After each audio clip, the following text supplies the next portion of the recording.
चूल्हो लगावे दियो के तो चाय बनावे पी दी रे तो હવે लकड़ी भीनी वे जो को लागे भी थारे चूल्हा में थोड़ा कोई मेणिया वेणिया थैली लेने बाले मैं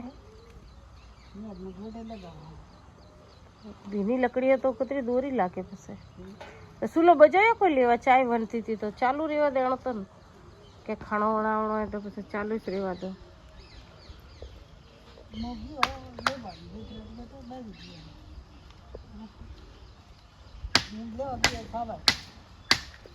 बाजार गयो तो के चावल लेवा कटे मंडी के रोमनगर मंडी गयो तो के